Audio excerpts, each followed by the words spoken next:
Well, hey, listener, thank you for joining me for another episode of the Full Frontal Living podcast. Oh my gosh, I haven't even gotten the introduction out yet, and I already feel like I'm gonna burst into tears. So, as you're probably already hearing, I've got a few things to say today. And what you're going to be listening to is actually an episode that I recorded well over a year ago. And the reason that it is so emotional for me is as I was sitting here getting a bunch of work done because I'm getting ready to go walk the Camino again. So I've got a lot on my plate before I leave.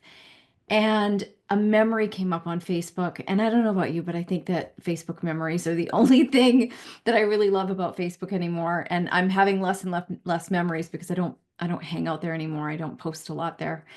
But this memory came up of a year ago today. And I wanted to read it to you, and I'm reflecting on where I was a year ago. And I've been quite emotional today before I even read this post, and my body is remembering why. So, if you've been here for any significant amount of time, you'll know that 2023, I've said this so many times now, 2023 was when the rug was pulled out from underneath me in my life. And although I haven't discussed the specifics of what happened, it was it was a really big deal. And 2024, I decided that I was going to leave my family, so to speak, and go travel the world. So I spent 2024 most of the time on a plane. I visited every single continent on the planet except Antarctica. Not a big fan of cold. And honestly, I ran out of time.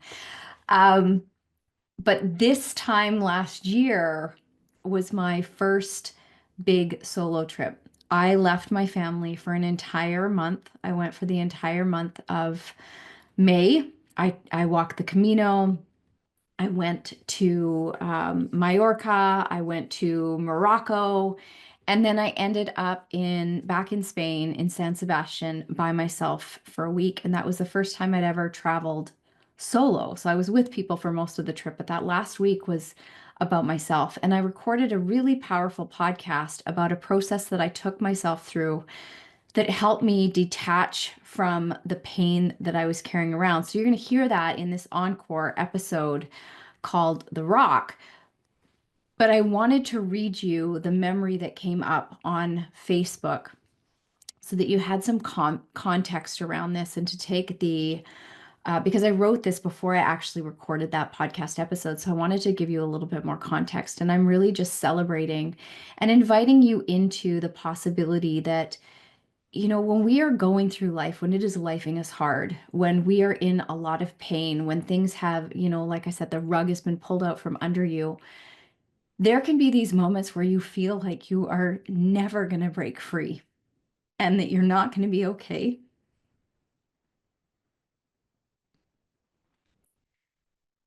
And I want you to know that you will be. But choosing to be okay, walking that path requires deep work, a deep commitment to yourself, to love yourself through it, to find the compassion, to get the support that you need to help you with the perspectives that you're going to want to have to step into in order to find that healing space. I walked this path metaphorically and realistically, not trying to numb out or get away from what was going on in my life, but because I wanted to come out the other side a better human. Because I knew regardless of what was going to come in my life next, and I had no idea, it was high levels of uncertainty. I knew that the relationship I was having with myself was the one that was going to stay with me forever. And I looked at this as an opportunity to deepen that relationship with myself. So you have a choice. You can numb out and try and run away from the things that are happening in your life, hoping and praying and wishing that they'll get different, or you can lean in. And it is scary to lean in because you don't know what you're going to discover inside yourself. You're going to have to face some very hard truths often. You're going to have to feel things that you've been avoiding most of your life and flip over rocks and open up closet doors that you were hoping to keep closed. And on the other side of that is tremendous freedom. But I cannot tell you how many people I speak to that are more committed to avoiding what it is that's keeping them trapped, which will ultimately keep them trapped, than having the courage to really do the work that's going to set them free. So I'm going to read this to you, and then I'm going to leave you to listen to this really powerful episode and for you to consider where you have attached yourself to a story that is going to keep you locked in a past that will prevent you from ever creating the future that you want for yourself. So I wrote this on May 22nd of 2024. I'm going to do my best to read it without crying. Um, but here we go. I wrote this message in the sand to myself today. And it was the message in the sand, just for context, because you don't have a photo in front of you, was a I heart you. And initially I wrote that because I thought I was writing it for someone else. And I stood and looked at it and I realized I was writing it for myself. So the post goes on to say, this 4-week adventure through Spain and Morocco has been a love letter to myself and all the parts of me that needed my understanding, compassion, love, and care. Self-love sounds like an airy-fairy concept until you're put in a position to look deep inside and explore if you are in a loving relationship with yourself. In many ways, I was, and in many ways, I wasn't. Such are blind spots. We don't see them until something happens or something is said that illuminates them. I've done a lot of work on myself, my self-worth, my self-esteem, my feelings of shame and not being good enough. I've invested years of my time and thousands of dollars into my personal growth. But then 2023 called and asked me to go deeper and rocked my entire world. I was tossed into the fire and asked to look at where I was still abandoning myself, accepting crumbs, compromising my values, and not being the person who allowed herself to be, do, and have all she wanted. Personal responsibility is not for the faint of heart. I was asked to explore where I was looking outside myself to feel loved, to feel chosen, and to feel valuable. Where the child in me was running the show to get her needs met versus the adult in me responding to her needs from within.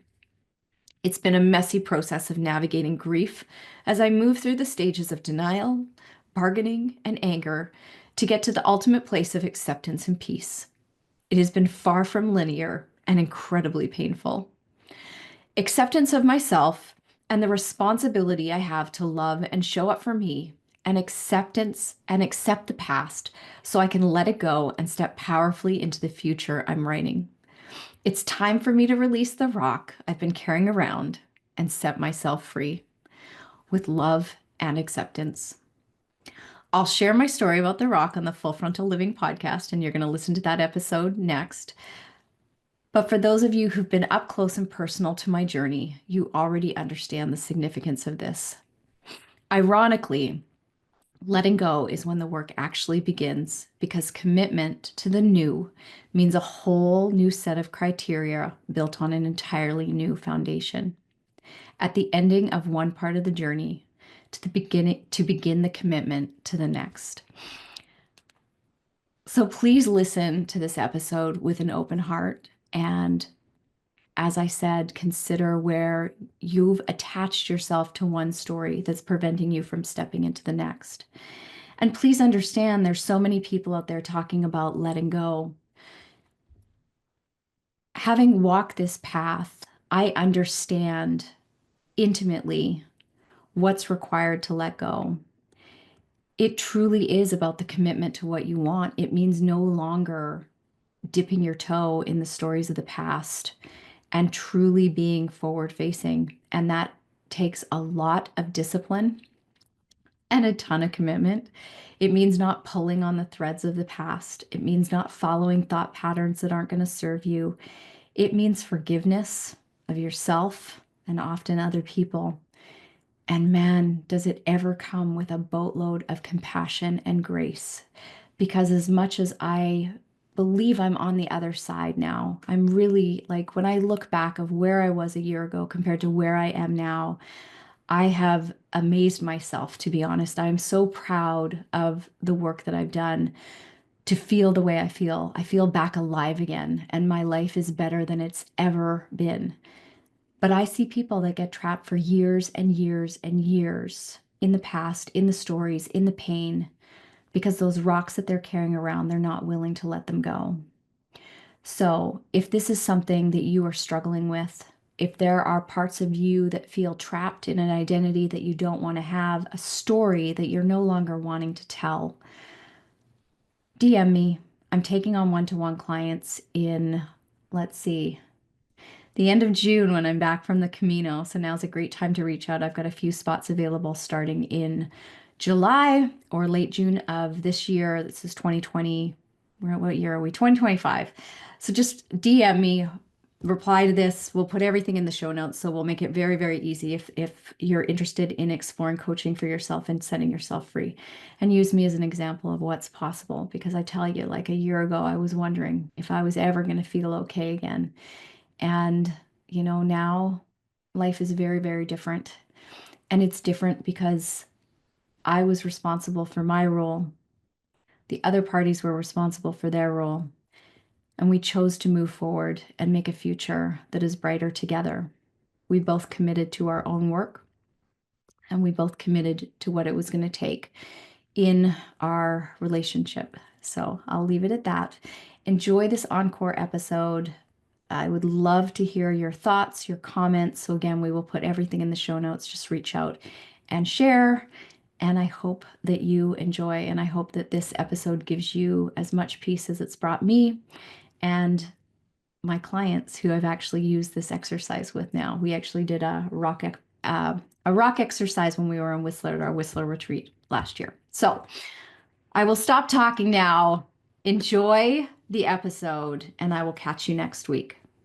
Well, hey, thanks for joining me for another episode of the Full Frontal Living podcast. And today's episode is a really special episode around letting go. And I'm going to be sharing with you a very personal story in the hopes that it'll help you reflect on things in your life that you are carrying around that you want to let go of, and what letting go of things looks like on the other side. Because so often I think that we talk about letting go like it should just be this easy thing.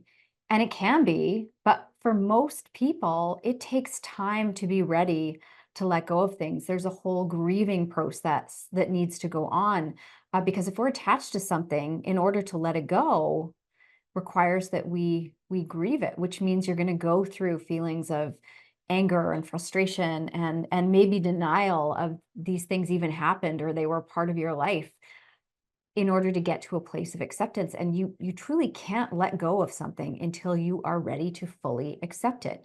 And you cannot get to acceptance without going through the grieving process and without doing some work on forgiveness. So I'm not in any exotic location today. I'm back in my office. I'm happy to be here.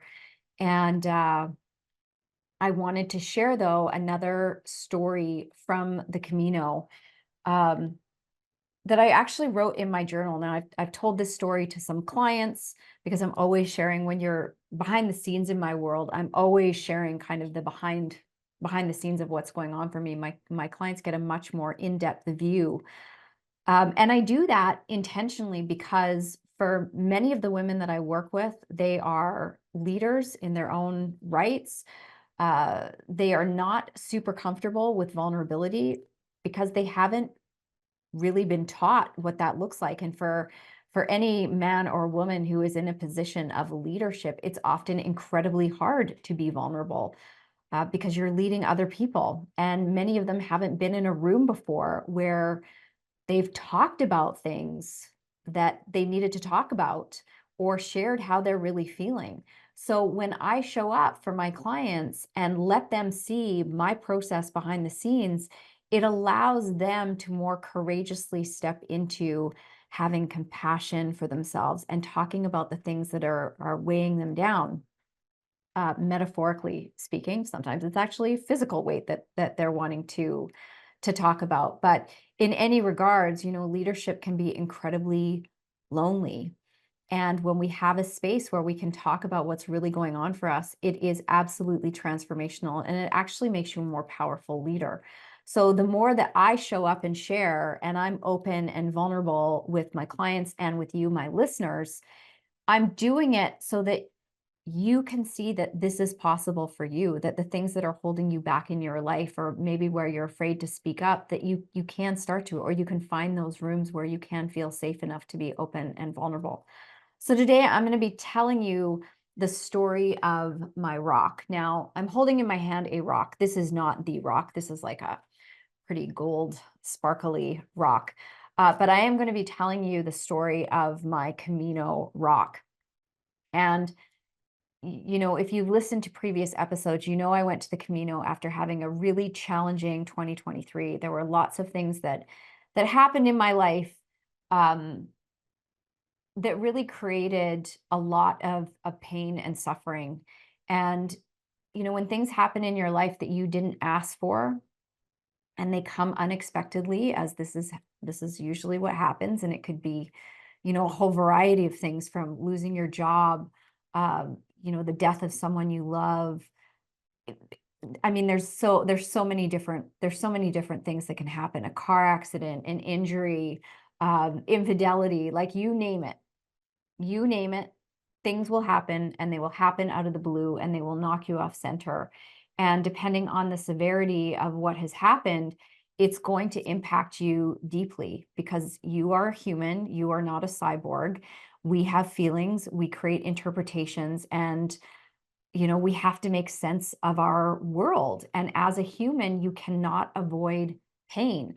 So, although we also have the capacity to experience great amounts of joy, you actually can't reach the height of joy and authenticity and love if you're not also willing to go deep into the pain, the sorrow, and the suffering that life is going to hand you sometimes. Otherwise, you're just going to stay in this like beige middle. So, as much as I don't enjoy grief, and I certainly don't enjoy pain, I do appreciate the gifts that they bring into my life. So I wanted to share with you kind of my journey of letting go of my pain.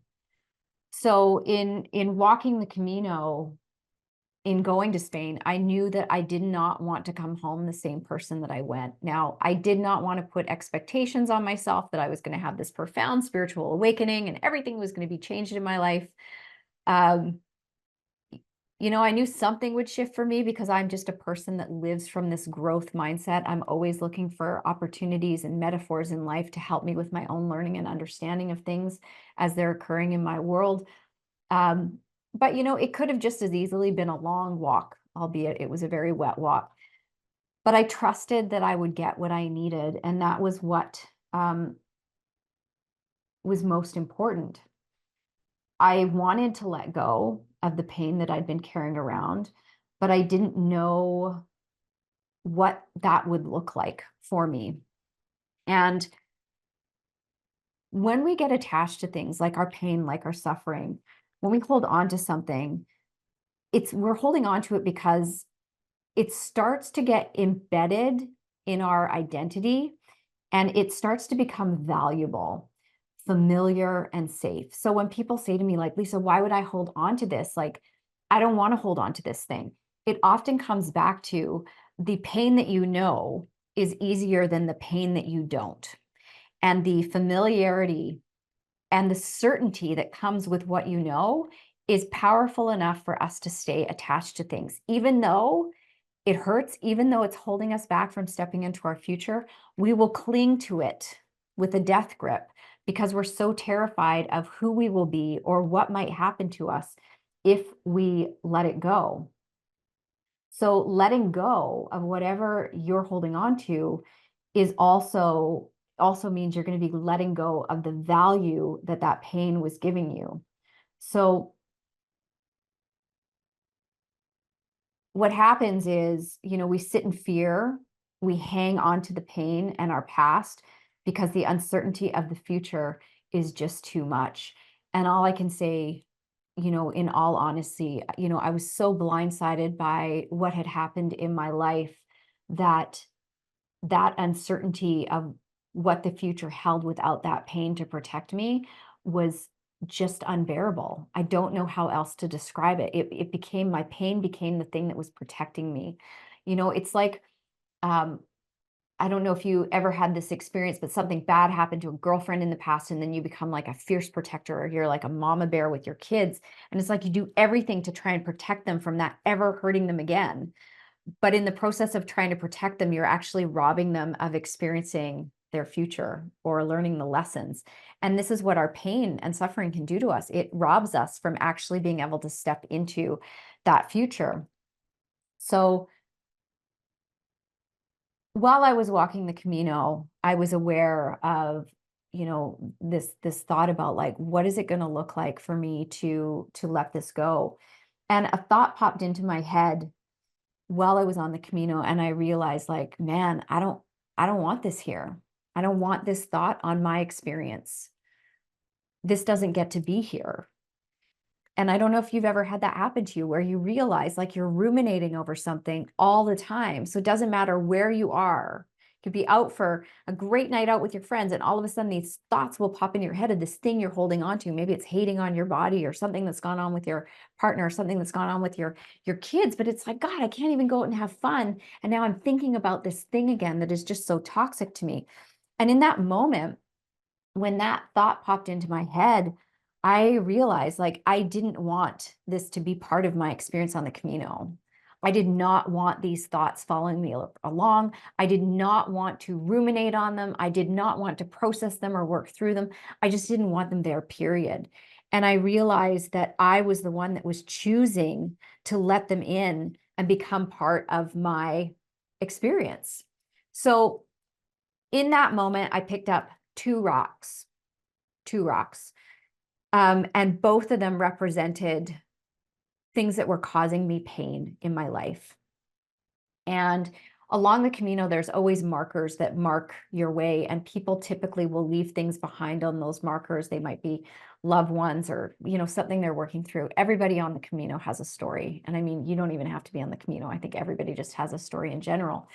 Um, so that's what made me think, like, okay, I'm gonna pick up these rocks. These rocks are going to represent these two specific pains in my life, and I'm going to carry them until I'm ready to let go of them. So I walked carrying each rock in my hand, focusing on them and pushing all of my anger, my sadness, my grief, and my memories into each of the rocks. It was almost like I could feel them swelling in my hands. Now, the first rock, I knew with every fiber of my being, it needed to go, and I needed to be done with it. And the truth is, part of me didn't want to put it down, because I know that carrying around that specific rock that represented a very specific pain in my life was actually easier for me. It was awful and it was painful, but it was easy. And again, like, the certainty, what was I getting out of that pain? The certainty, like, it was like this, but I know this pain. And it allowed me to sink into self-pity. And part of it was attached to protection. Like, if I don't hold on to this pain, if I don't hold on to this, I like, what if I get sideswiped again? What if I get hurt again? What if the pain next time is even worse? And there was a part of me that needed that attachment for as long as I did. But ultimately, I made a decision that I needed to put that rock down. And that's when things changed. So, as I said, letting go takes as long as it takes. You get to decide when you're ready to put something down. But when you put something down, that's when the work really starts. Because when you choose to let something go, what you're really doing is making a commitment to what you want moving forward. And that commitment, in part, is to not go back into the pain. So I knew that if I put down that rock, that I was saying to myself, Lisa, no more obtrusive thoughts. We're not going to dwell on this. And I didn't have expectations that I'd never have a thought about it again. That would be unrealistic. But the difference was, I wasn't going to let myself go down into the gutter with those thoughts. I was going to say, Lisa, like, we're not doing this anymore. We let this go on the Camino, and we are moving forward. So that commitment on the other side of letting go, of not tolerating or allowing my thoughts associated with that pain, that's the work. That was the work. And I knew in letting go that that was the commitment that I was stepping into. So, I had some tears, which sounds really weird because I really wanted to let go of that pain. But, like I said, when you acknowledge what that pain represents and what you're actually putting down and what you're committing to moving forward, it's a big deal. But I did put it down, and I have stayed true to my commitment of not going into that pain. And I'm really, really proud of that. It's been an active practice. When I make a commitment to something, I don't half-ass it. To me, commitment is 100% committed. And then that brings us to the second rock, though. The second rock was a different story. That rock, that pain I was really attached to. That rock represented all the pain that I felt and all the pain that I was holding on to. And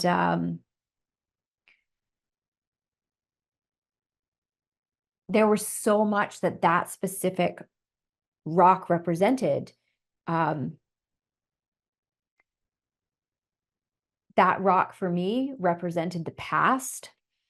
And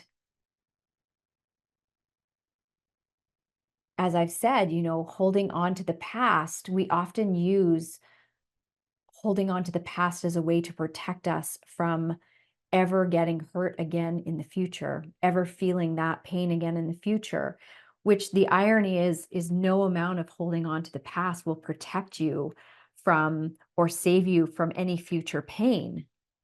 But as I said, it will absolutely prevent you from accessing joy and happiness. You can't create a new future if you are dragging around the pain of the past, because you're going to find yourself constantly living in the past. So, knowing all of this and realizing what I gained from my pain,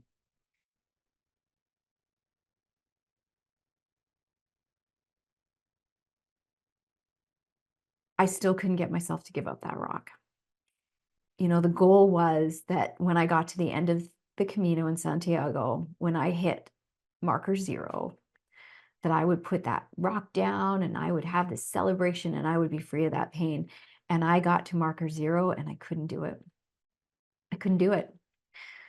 And this is where the story gets really good. And this is where the metaphor that I really hope lands with you listening is so powerful. Because, I tucked that rock into my fanny pack and I carried that fucking rock to Mallorca. I carried it all through Morocco, and then I carried it back to Spain. And not only did I carry it around, I would make sure that the rock was still there. And I would almost have anxiety if I couldn't find it in my fanny pack. So think about this for a minute, right? It obviously wasn't a big rock, but it was a rock. It had some weight to it, it had some density to it.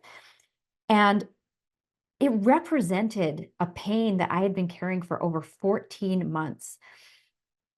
And it was like a barbed hook in me. It was a weight. It was a literal and metaphorical weight I was carrying around.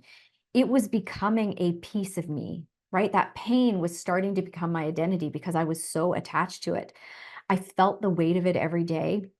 And just like my pain, right? Like the rock, I was looking, like I said, I looked every day to make sure it was still there.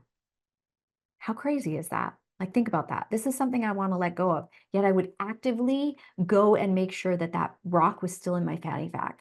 And it made me think about how many times in a day or in a week that I would consciously go into my pain, go into the thoughts that I was holding on to make sure, am I still hurting? Yeah, we're good. We're still hurting. We're not ready to move forward yet. Again, in this, feeble attempt to protect myself. So I knew when I got back to Spain and I went to, where was I?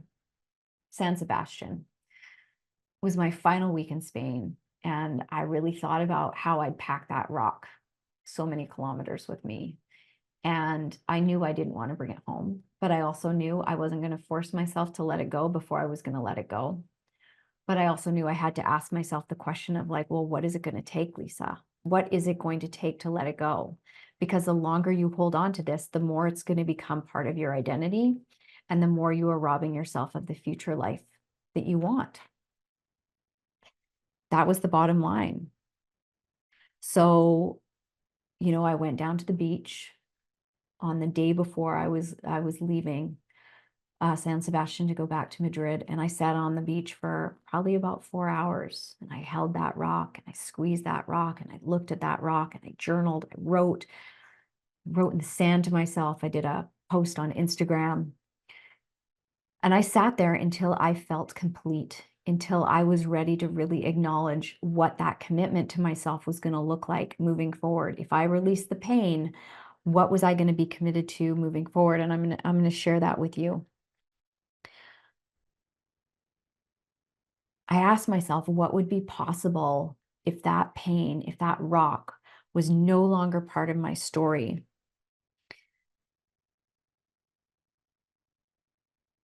Because as much as I am loving telling you this story, I just thought, like, God, am I really going to pack this stupid fucking rock back to Canada? Like, is this how I want to integrate back at home? Like, spent a month away and then to come back and be like, well, nothing changed for me. I still have this pain, when I knew now that it was me choosing that.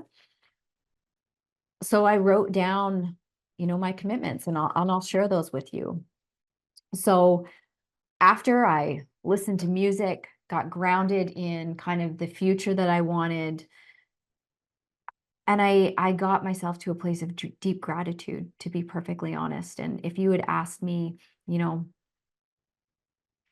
14, 15, 16 months ago, if I could ever have gratitude for what's happened in my life, I would have struggled to get to the place of gratitude. And now I really do have so much gratitude for what's happened in my life, because it really cracked me open to so many lessons that I needed to learn for myself around, having an open heart, around things like letting go and attachment, and even different levels of commitment and boundaries. It taught me a lot. And that stupid rock, the actual physical carrying around of that stupid rock, taught me a lot, and it's going to serve my clients well in the future. My pain ultimately taught me about love and what having an open heart means. And I'm not necessarily talking about an open heart for other people, but having an open heart with myself, where I wasn't loving myself enough, where I felt like I needed to have that pain to protect myself, where I wasn't trusting myself, where I wasn't listening to my own inner knowing and intuition. So it taught me how to live a fully aligned life and what my purpose is. There's a saying that I love that is, our pain often becomes our purpose. I don't know if that's true for everybody, but for me, it strengthens my resolve as a leader, and how I'm here to support men and women discovering who they are beyond their stories that they've been told, beyond the pain that they've been carrying, beyond their past history. How resiliency isn't about strength, but the courage to let go, and how letting go is only one step towards um, redemption. So living a life committed to yourself, and gosh, this is so hard,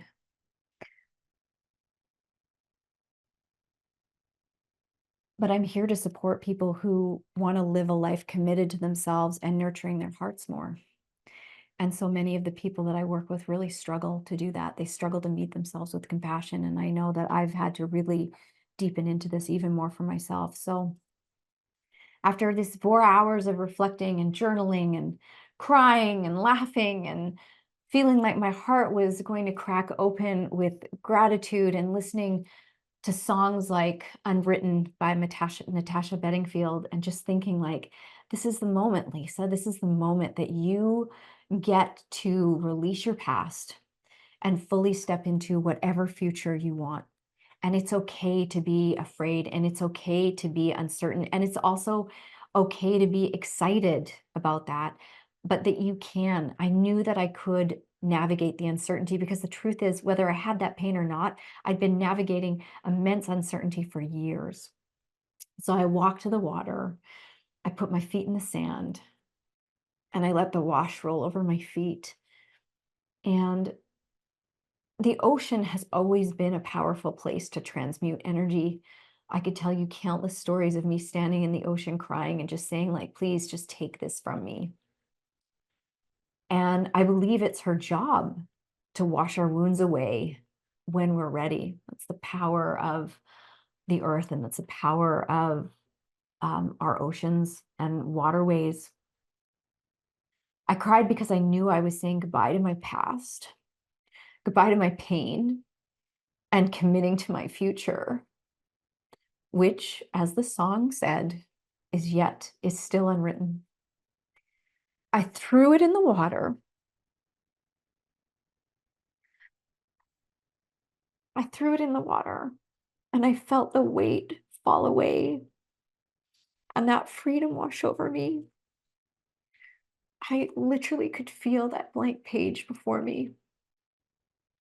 So, you know, I don't know what will happen in the future. I don't know what will happen tomorrow, but I do know that I'm committed to living free, loving myself deeply, listening to my intuition, breaking the rules, and finding more joy and fulfillment than ever, and leading other people to do the same, leading other leaders to let go of the things that are preventing them from stepping into their highest level of leadership. And I truly feel like this year has been my initiation into my own leadership, self leadership, and elevating the other people who are meant to lead in a bigger way. Um, and the last thing I put under this journal entry was, and she lived happily ever after in a fairy tale designed by her. And that is the commitment, right? Life is part of the fairy tale life is knowing that you can create whatever you want in the world, but you cannot do that if you are bogged down by your past history. So, what are the commitments to myself moving forward? Because again, if you want to let go of something, you have to know what it is you're being committed to. So, this is what I wrote down, that my values are always first. In all areas of my life, I must be aligned, including any partnerships, whether they be with clients, friends, colleagues, romantic or otherwise. Uh, you don't have to share all my values, but my most important values, we have to be aligned. There has to be a level of commitment, of integrity, connection, the things that are most important to me, and, personal responsibility. I can only be surrounded by people who are willing to be responsible for how they're showing up in the world. And it doesn't mean that you have to be perfect or you can't have your moments, but when you know what it means to be personally responsible for everything that's happening for you in your life and your role in everything that's happening in your life, it just changes the game. And those are the people that I need to be surrounded with. Number two, I won't hesitate on living my purpose, even if it feels like I'm leaving people behind. My commitment is to myself first and to my dreams. That's what I'm stepping into. Number three, I will listen to my intuition, even if it doesn't make sense. I can trust myself and I can trust my body. Looking back, right? Hindsight is always 2020. And I really believe that when things happen to us, there is zero point in going back and looking at the past and saying, wow, I wish that had been different, or if I'd only listened to my intuition, because the truth is that if things could have been any different, they would have, and they weren't. They happened the way they happened, and they happened exactly the way they needed to happen for my growth.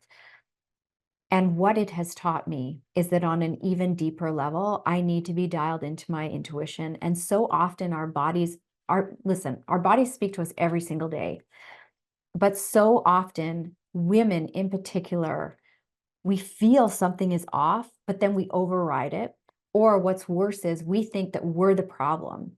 And we might not be the problem. You might be the problem, but you also might not be the problem. But when we stop listening to those signals from our body and just be curious about what else might be going on, man, that is powerful. When you can lead from intuition, and again, even if it doesn't make sense, that's okay. It doesn't have to. Intuition isn't about your cognitive 3D brain. It's that deep sense, that deep inner knowing. And I know that everybody has experienced that in some way, shape, or form.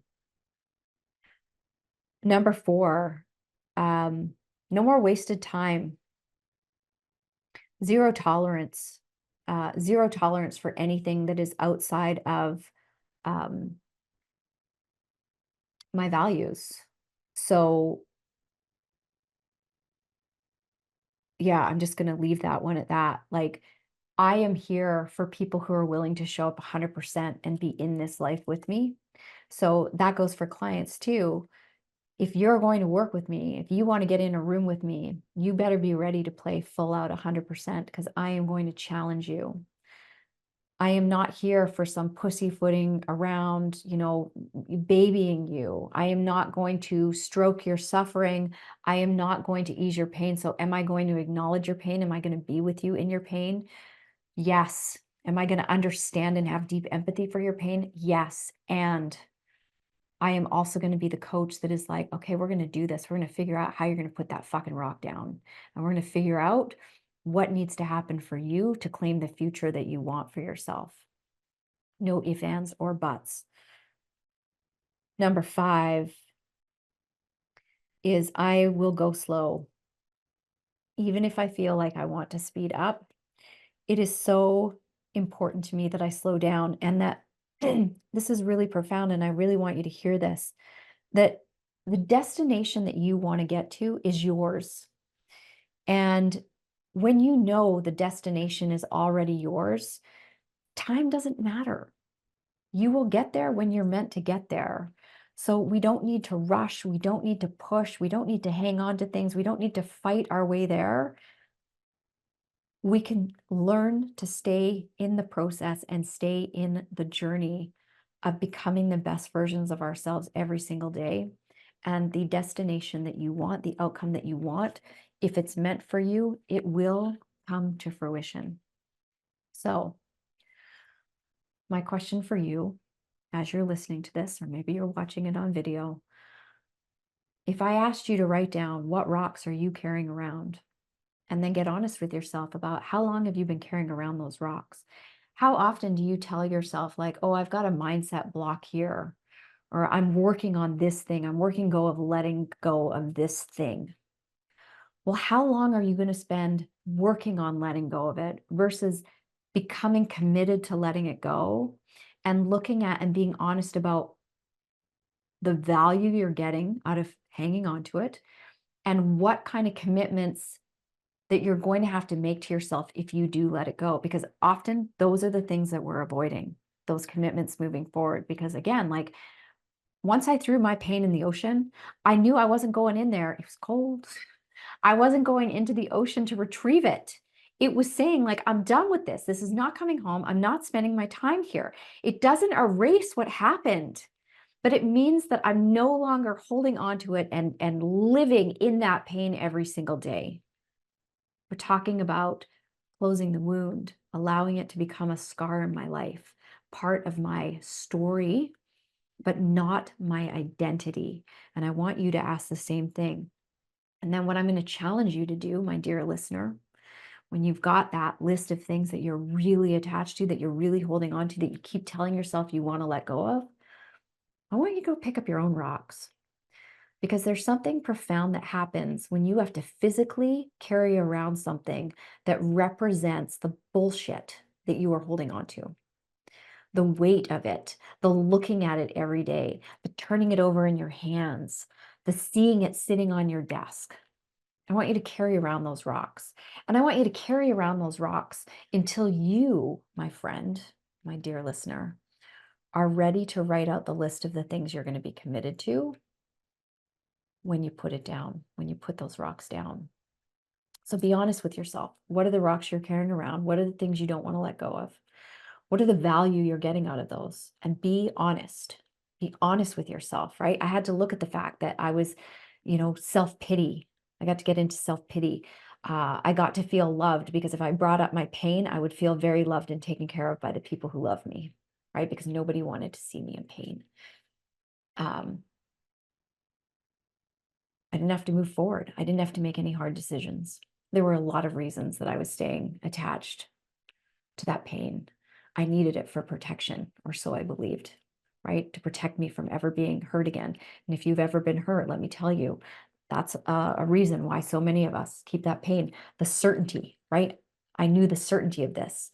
Um, a colleague of mine and good friend and previous client was on the Camino, and I remember her saying, like,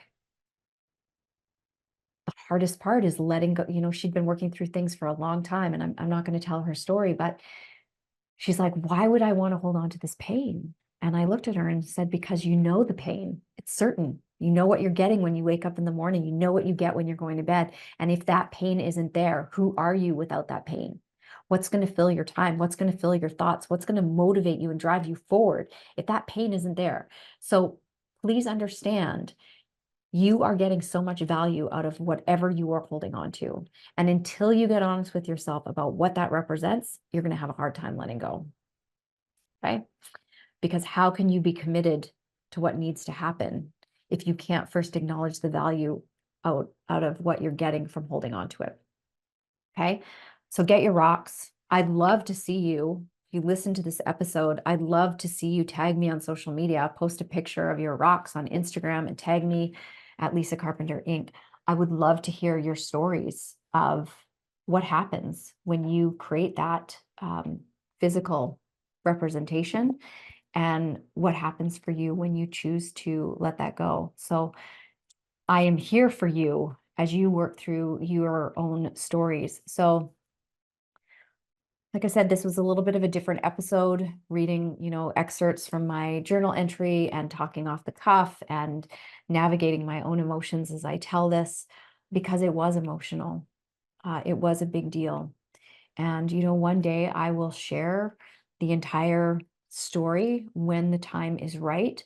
But I believe in sharing those stories when you're really not in the story anymore. And because my story isn't just my story to tell, it's not the right time. So, but even not knowing what happened, I hope you can see the entire value out of what I have just shared with you around the power of letting go of your rocks. So, thank you for joining me on this episode. If it resonated with you, I would love for you to share it. Like I said, I'd love for you to come on Instagram, tag me, or on Facebook with your rocks. But please share it with somebody if you know that they're struggling with letting go, and let's have a bigger conversation about what it looks like to let go and how we can move forward, how we can release our attachment to the past. And the only other thing I will let you know is at this time. So here's the ways you can work with me, because I got to share that. I always have to share that at the end of the episode. I still have one space available for my retreat in Whistler. I believe, oh, I'm not sure the dates. We'll put the dates I should know the dates, but they're not, they're details that I don't keep in my brain. Anyways, I think it's the second week in September. I want to say the 7th to the 14th of September in Whistler. This is a luxury retreat. I am going to be pampering everybody that's there. We are going to be diving deeper into these concepts of letting go, while also going out and being in our discomfort, right? I'm getting everybody into their discomfort with some of the activities that we have planned, but we're also going to be balancing that out with a lot of rest and restoration, nurturing. We've got a beautiful private chef flying in to take really good culinary care of us. It's going to be an amazing week. I have women flying in from all around the globe to attend this. So we've got one space left. So if that's you, or you think it might be you, by all means, make sure you send me an email at lisa@lisacarpenter.ca.